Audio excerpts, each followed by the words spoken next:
In 1492, Columbus sailed the ocean blue, but whether he should remain a symbol of Italian-American heritage has been in doubt in the city of Syracuse. Last year, the mayor accepted recommendations to take the statue down, only for the city to receive an injunction against doing just that. A decision in the case is expected later this year. Until then, we won't know if Syracuse can overcome a Columbus Filibuster.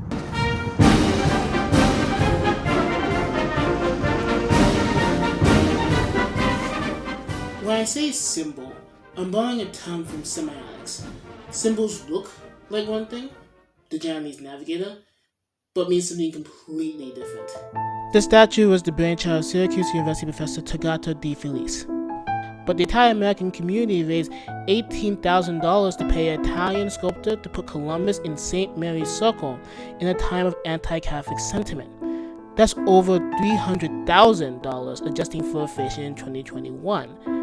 Thousands of people showed up for the unveiling on October 12, 1934.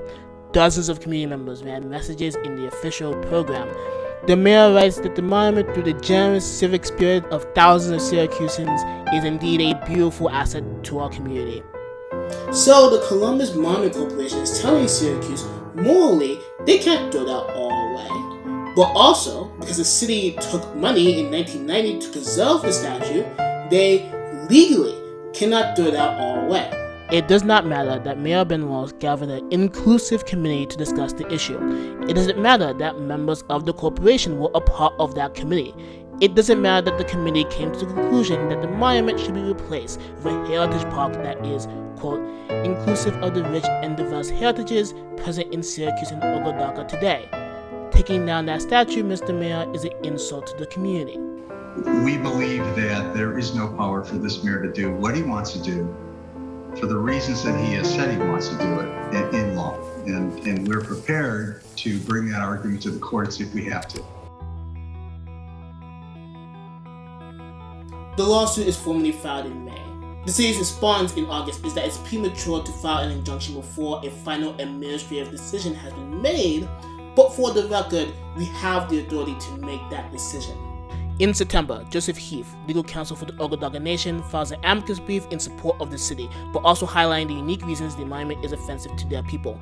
The corporation's response is very strong. Is this Heath representing the nation?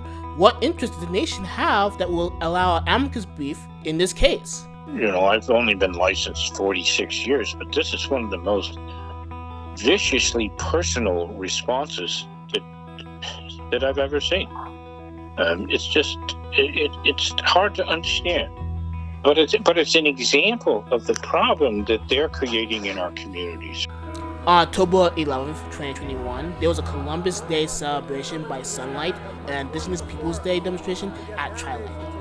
Commitments we made in treaties with the When all arguments on the amicus brief were made on October 27th, the city tried to implore Judge Gerard Nari of the Oglala Supreme Court to let the nation file the brief, else sending a negative message to the community. Judge Nari did not take too kindly to those characterizations in court, saying, "This is why I don't want this to become a political circus in my court, because it's not up to me to decide who's right with their morals or whatever they believe. I'm not here for that." Nari rejected the amicus brief, arguing in part that the nation's application is a narrative alleging certain historical facts which do not bear any relation to the question at issue. We're very disappointed in the ruling and not surprised given what we know of the judge's inclinations, and we think he made significant errors in denying our motion to join as amicus. It is tense. We are learning as we go. This is Natalie LaLusso. She spoke with me on behalf of Women of Italian and Syracuse Heritage, a group that formed last year and showed up to the Indigenous Peoples Day demonstration in force. We found, as soon as we started kind of putting the word out there, that there's this Italian women's group in Syracuse that is trying to voice our support for the Onondaga Nation and for the removal of the Columbus statue. More and more women, people of Italian heritage, have reached out. and they would email us and say like, hey, I really want to get involved. I live in Eastwood, or I live in DeWitt or Camillus. How can I get involved and help? And I wanted to ask her, what is the Italian-American case for taking down the Columbus statue? He does not represent us. What his actions are not things that we celebrate. We do celebrate being an Italian American. I love that part of my family. I love the childhood that I had, and how that informed my childhood. We just want to reject the notion that Christopher Columbus is an icon for all Italian people. He's not. One member of Walsh's committee on the Columbus Monument said that consensus is a myth. But getting along is possible. To listen instead of to always speak has helped me to heal. Now, while I was Catholic, I never learned about the doctrine of discovery. I didn't learn about the doctrine of discovery until I learned it from the native people. And my job has been, since then, to educate all of my friends, to have the discussion. When we talk about Columbus as a symbol, there's the unifying figure that the Columbus Monument Corporation wants to protect, and a history of pride around installing him in St. Mary's Circle. But for centuries, Native Americans have seen Columbus as a harbinger for their collective dispossession. That took many forms, but legally, it's called the doctrine of Christian discovery. It was used as an excuse to steal Indian land.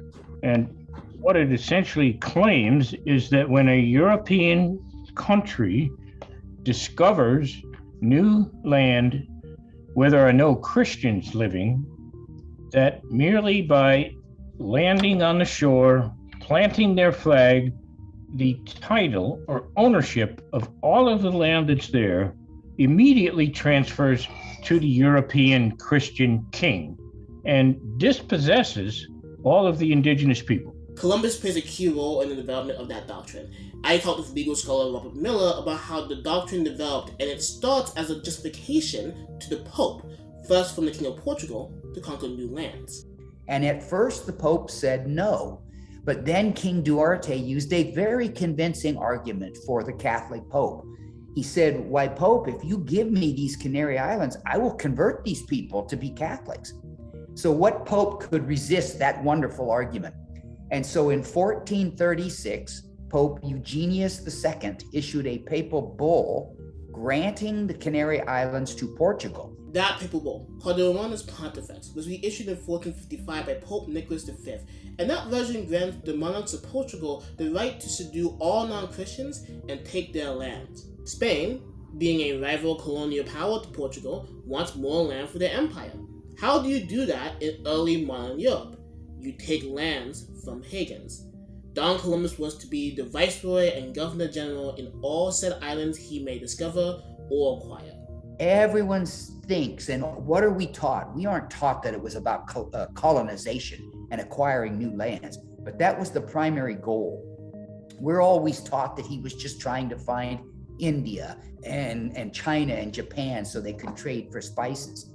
Yes, spices are mentioned, but they're in the 7th document he signed with the king and queen. The original goals for his expedition was to find new lands to claim for Spain.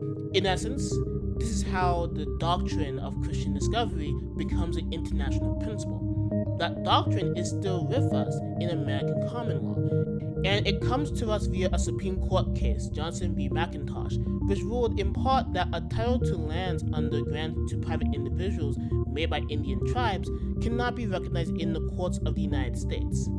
It's the United States that owns those lands, and does so via discovery. It gets brought into U.S. law because the land speculators need to have their investments protected. And that's what Johnson did in his self-serving decision in McIntosh. And he quotes extensively from the English charter that gave John Cabot the right to seize all land that he discovered. That case made discovery precedent, and the US system precedent sticks for years. Case in point, in 2005, the late Justice Ginsburg writes the majority opinion in City of Sherrill versus Oneida Indian Nation.